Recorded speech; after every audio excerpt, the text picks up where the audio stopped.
성경은 믿음, 소망, 사랑 이 세 가지는 항상 있을진데 그중에 제일은 사랑이다라고 말씀하고 있습니다. 사랑이 제일인 이유는 천국에 가보면 알 수 있다라고 합니다. 먼저 믿음은 천국에 있는 모든 사람들이 믿음을 소유하고 있기 때문에 천국에서는 희소 가치가 떨어진다라고 합니다. 또 소망을 이야기하면서는 참 소망이신 예수 그리스도가 계시기 때문에 더 이상 소망은 존재 이유가 없게 된다는 것이죠. 그래서 유일하게 끝까지 남아있는 것이 사랑입니다. 몸된 그리스도의 지체된 성도들의 삶의 변화는 여러 가지 모양으로 나타날 수 있지만 그 중에서 가장 본질적인 것은 사랑이다라고 오늘 말씀하고 있습니다.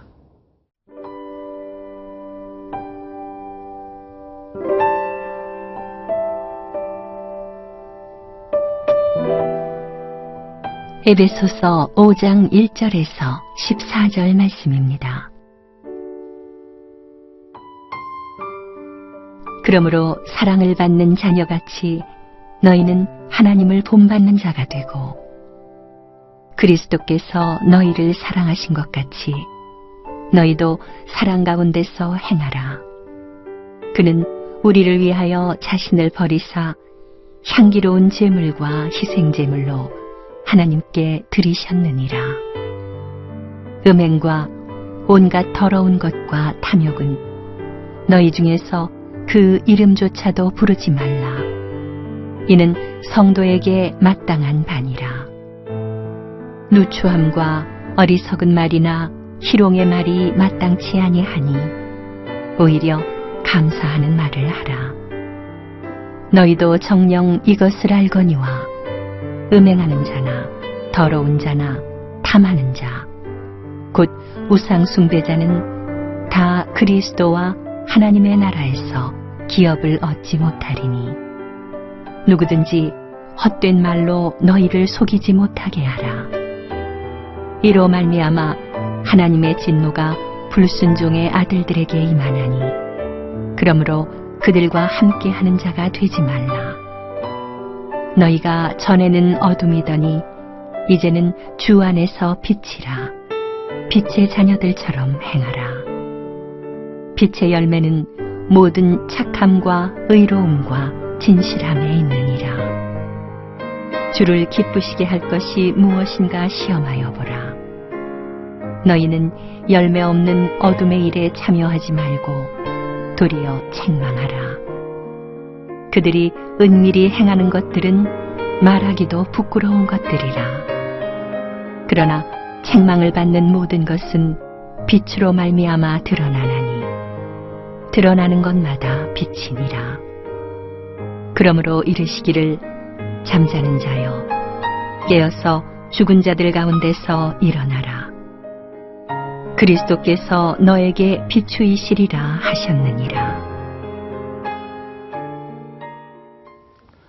그리스도의 몸된 성도의 변화된 삶의 모습의 본질은 사랑 가운데 행하는 것입니다. 5장 1절과 2절 말씀을 같이 보시겠습니다. 그러므로 사랑을 받은 자녀같이 너희는 하나님을 본받는 자가 되고 그리스도께서 너희를 사랑하신 것 같이 너희도 사랑 가운데서 행하라. 그는 우리를 위하여 자신을 버리사 향기로운 제물과 희생 제물로 하나님께 드리셨느니라. 이런 이야기가 있습니다. 한 돈 많은 남자가 드디어 결혼하기로 결정을 하고 세 여자를 소개받았습니다. 첫 번째 여자는 이렇게 말합니다. 저는 교육학을 전공했기 때문에 아이를 잘 키울 수 있습니다. 두 번째 여자는 이렇게 제안합니다. 저는 경제학을 전공했기 때문에 당신의 재산을 2배로 늘려줄 수 있습니다. 세 번째 여자는 또 이렇게 제안합니다. 저는 음악을 전공했기 때문에 당신의 삶을 풍요롭게 해줄 수 있습니다. 여러분, 남자가 세 여자 중에서 누구를 선택했을까요? 남자가 선택한 여자는 사랑하는 여자입니다. 그 남자에게 자녀 교육, 또 재산 증식, 삶의 풍요로움 다 중요하지만 그것은 선택 상황일 뿐이고 사랑이 필수적인 것이기 때문이죠. 이처럼 성도의 변화된 삶의 모습에 여러 모양들이 존재할 수 있습니다. 오늘 읽은 본문의 말씀 가운데 음행과 탐욕을 멀리하는 것도 변화된 모습의 하나입니다. 희롱하는 말이나 어리석은 말을 버리고 감사하는 말을 하는 것도 변화된 모습의 하나입니다. 하지만 이것들은 말 그대로 여러 가지 모양 중에 하나일 뿐이고 새롭게 변화된 성도의 삶에 필수적인 것이 있는데 그것은 바로 사랑 가운데 행하는 것이다 라고 말씀하고 있습니다. 성도의 가장 이상적인 변화의 모습을 말한다면 아마도 하나님을 닮아가는 것과 같을 것입니다.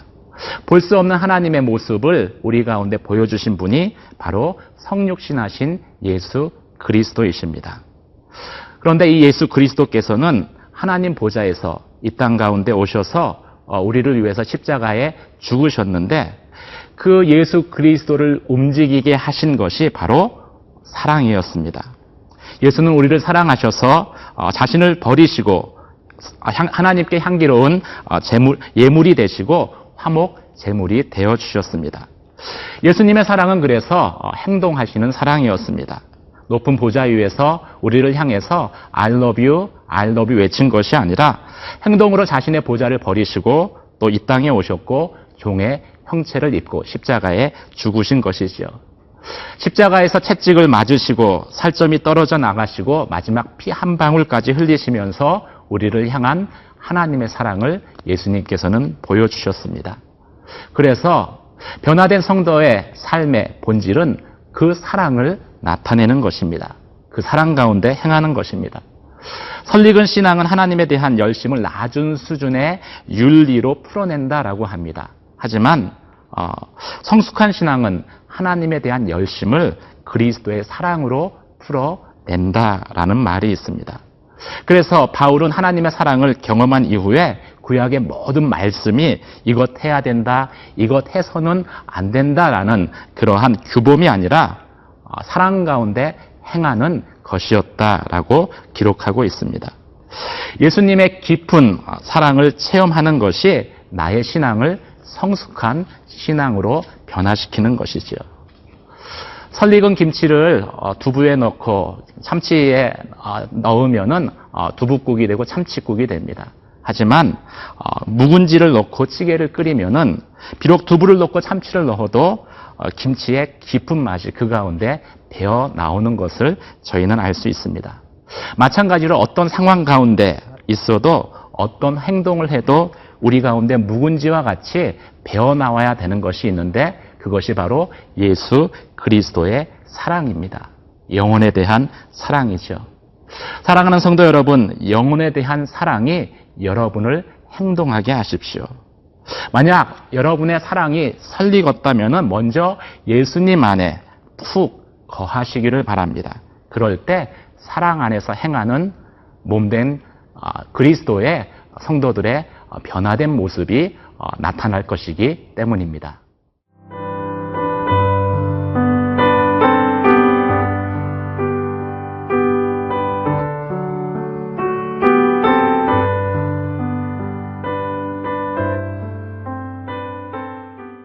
그리스도의 지체된 성도들의 삶의 본질을 이야기하면서 첫째로 사랑 가운데 행하라고 이야기하고 이어서 빛 가운데 행하라라고 말씀하고 있습니다. 8절과 9절 말씀을 같이 보시겠습니다. 너희가 전에는 어둠이더니 이젠 주 안에서 빛이라. 빛의 자녀들처럼 행하라. 빛의 열매는 모든 착함과 의로움과 진실함에 있느니라. 빛의 자녀들로 살기 위해서 먼저 필요한 것이 있다면 빛의 자녀로서의 정체성을 세우는 것입니다. 너희가 이제는 주 안에서 빛이라. 빛의 자녀들처럼 행하라. 성경은 먼저 빛의 자녀라는 선포로부터 행함이 시작됨을 말씀하고 있습니다. 성도가 어둠의 자녀로서의 정체성을 가지면 아무리 어둠을 벗어나고 벗어나려고 애를 써도 잘 되지 않습니다. 하지만 빛의 자녀로서의 정체성을 분명히 가지고 있으면 어둠은 시간과 함께 자연스럽게 빛이 임하는 것과 동시에 사라지게 될 것이다 라고 약속하고 있습니다. 내가 빛인 것을 확인하는 것이 먼저이고 그 다음에 빛 가운데 행하는 것이 나중이죠. 근데 많은 그리스도인들이 이 대목에서 혼란스러워합니다. 계속해서 죄를 짓는 자신의 모습을 보면서 여전히 어둠 가운데 있다라고 착각하는 것이죠. 그래서 죄를 반복하는 것이 정상적인 그리스도인의 삶의 모습이다라고 착각하며 살아갑니다. 사단은 이렇게 우리를 속이고 이 거짓 속임 가운데 있을 때 계속해서 우리는 어둠의 일들을 반복할 수밖에 없는 것이죠. 물론 성도라고 해서 죄를 안 짓는 것은 아닙니다. 성도도 죄 지을 수 있습니다. 넘어질 수 있습니다. 하지만 그렇다 하더라도 우리 안에 돌이키고자 하는, 회개하고자 하는 마음이 일어난다는 것은 무엇을 의미하겠습니까? 그것은 죄를 짓는 것이 이미 나의 본성과는 맞지 않게 되었다라는 것이죠. 죄를 짓는 것이 비정상적인 행동이 되었다라는 것을 의미합니다. 이런 의미 가운데에서 볼 때 우리는 이미 빛의 자녀로 변화된 것이죠. 이 정체성의 기반에서 착함과 의로움과 진실함의 열매가 맺혀져야 될 것입니다. 우리 안에 정체성이 변화되는 것으로 변화는 시작되고 그 변화는 우리의 행동의 변화로 이어지게 됩니다. 그 행동의 변화 가운데 가장 먼저 등장하는 것이 언어가 바뀌는 것입니다. 그래서 바울은 에베소의 말씀을 통해서 언어의 사용과 연관된 성도의 변화된 삶에 대해서 계속해서 말씀하고 있습니다. 오늘 본문 말씀 가운데 11절에 너희는 열매 없는 어둠의 일에 참여하지 말고 도리어 책망하라. 어둠의 일들을 책망하라라고 권면하고 있습니다. 성도의 말에는 권세가 있습니다. 내 입에서 나오는 말에 따라서 우리의 삶이 결정되어지기도 합니다. 삶이 변화되는 것도 내 입의 말의 영향을 많이 받습니다. 민수기 말씀을 보면은 여호수아와 갈렙을 제외한 출애굽 광야 1세대는 여리고 땅에 가나안 땅에 들어가지 못하고 다 죽었다라고 말씀하고 있습니다. 그것은 가나안 땅을 정탐하고 난 이후에 여호수아와 갈렙을 제외하고는 모든 사람들이 그 땅을 들어갈 수 없다라고 스스로 선포했었기 때문이죠. 자신들의 입술에 열매를 거두게 된 것입니다. 어쩌면 우리 속담에 말이 씨가 된다라는 것은 그 말에 권세 있음을 우리 가운데 말씀하고 있는 것이죠. 이 말의 권세를 가지고 어둠의 일들에 대해서 책망해야 할 것입니다. 책망해야 하는 이유는 어둠 가운데 빛을 선포하는 것이기 때문이죠. 죄에 대해서 침묵하는 것은 죄에 대해서 암묵적으로 동의하는 것과 같습니다. 사실상 그 죄를 묵인함으로 인해서 동일한 죄를 짓는 것과 똑같은 것이지요. 나단 선지자가 다윗이 밧세바를 범하고 또 우리아를 죽인 것에 대해서 책망했습니다. 나단 선지자에게도 당시의 최고 권력자였던 다윗에게 그것을 말하는 것은 무척이나 두려운 일일 것이옵니다. 하지만 그렇게 이야기함으로 인해서 다윗은 회개한 기회를 얻고 하나님께 돌아왔습니다. 나단 선지자 안에 있는 진리의 빛이 다윗 안에 있는 어둠을 몰아낸 것이죠. 또 우리가 어둠을 책망해야 하는 이유는 적어도 어둠이라고 이야기할 때 말하는 당사자인 나는 그 어둠의 일에 동참하지 않을 것이기 때문입니다. 빛을 바깥으로도 비추지만 내 안으로도 비추는 것이죠.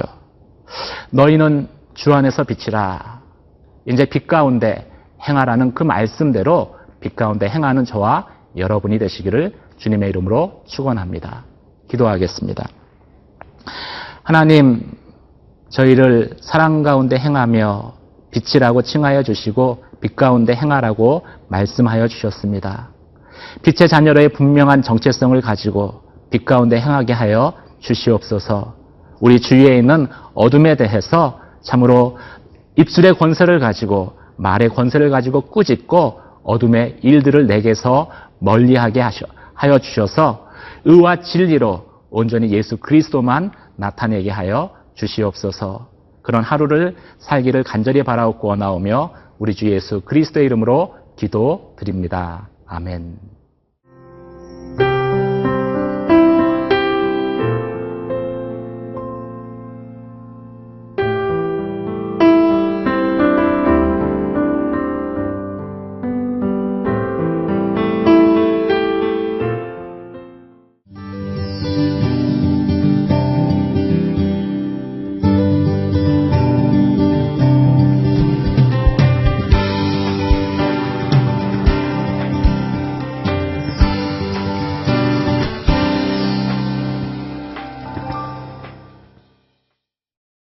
제2회 CGNTV 생명의 삶 큐티 간증수기 공모전.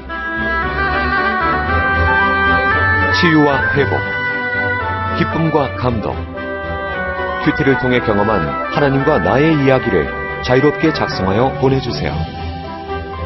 분량은 A4지 한두 장으로 주제에 맞는 큐티 간증과 더불어 이름, 전화번호, 주소, 출석교회, 큐티 날짜와 본문, 공모전을 알게 된 계기 등도 함께 보내주세요.